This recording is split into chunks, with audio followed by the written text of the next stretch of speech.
Green laning is all about driving for fun on muddy tracks and paths. But I'm here in Italy at the foot of Mont Blanc with a brand new Ford Ranger to try the winter version, white laning. There's something really refreshing about going off-road because it's not about speed, it's just about control.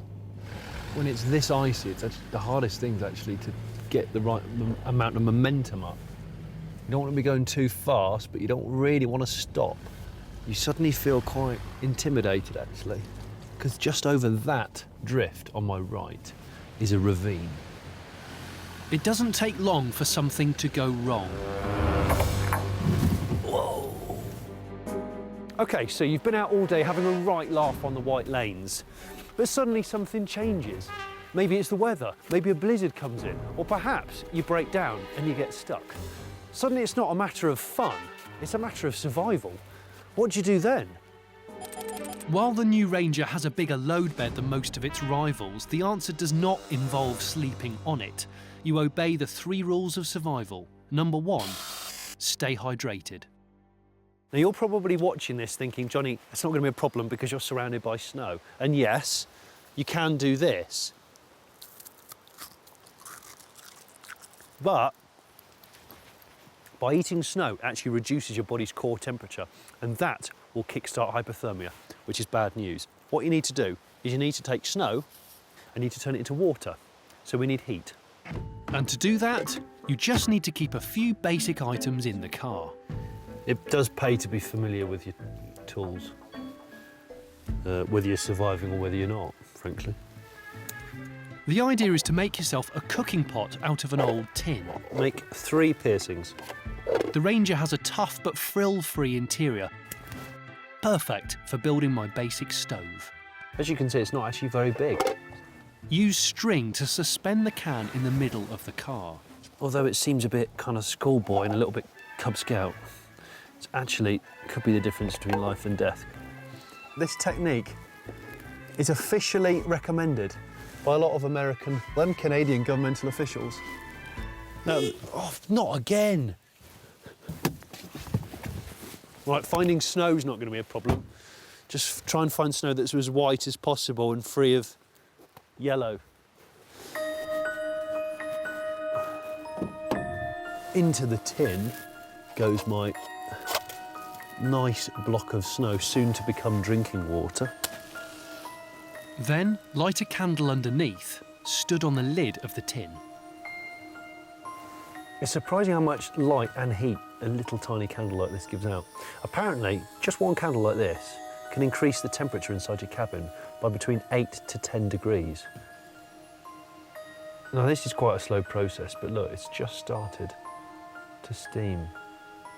Something like lighting a candle creates carbon monoxide, and carbon monoxide is a silent killer.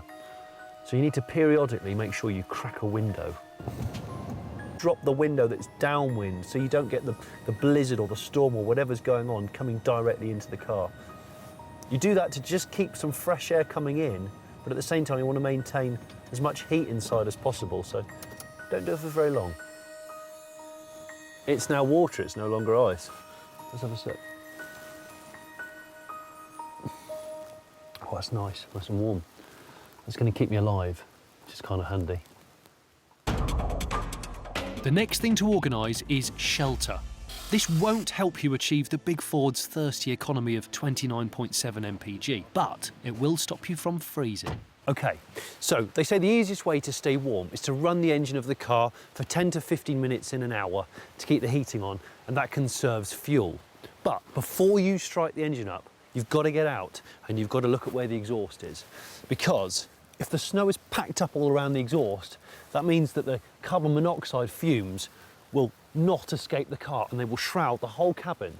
And that means that ultimately you'll probably die.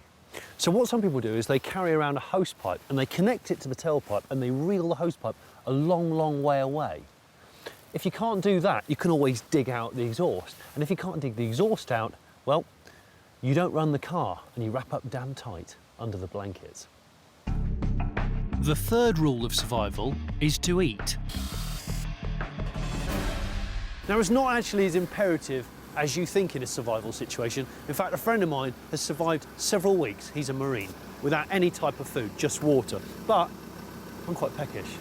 While I'm running the engine up to keep the cabin warm, I'm going to give it another use. I'm going to use it to cook myself some non-perishable foods. I bought one of these.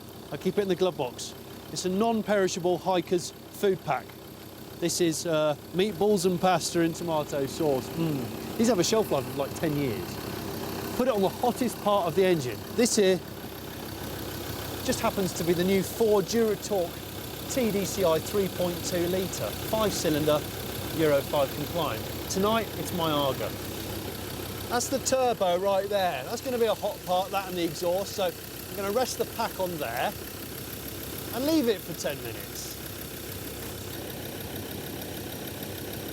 Smells all right, actually. Look.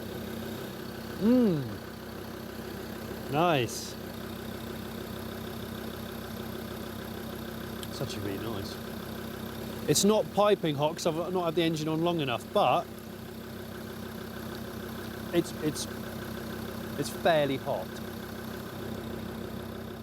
Right, so I've sorted my water, I've got my shelter all established, and I've had a nice hot dinner. So now I'm ready to just sit down and wait through the night. The weird thing is, though, the biggest killer in a survival situation, according to experts, is actually cabin fever, sheer boredom. I've already sung to myself, I've already written a little poem. I've now, luckily, packed a magazine.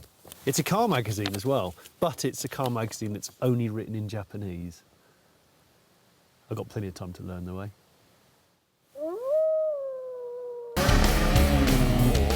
Front of the car starts to slide. All the toys kicking in, it's just maximum attack in terms of the electronics, just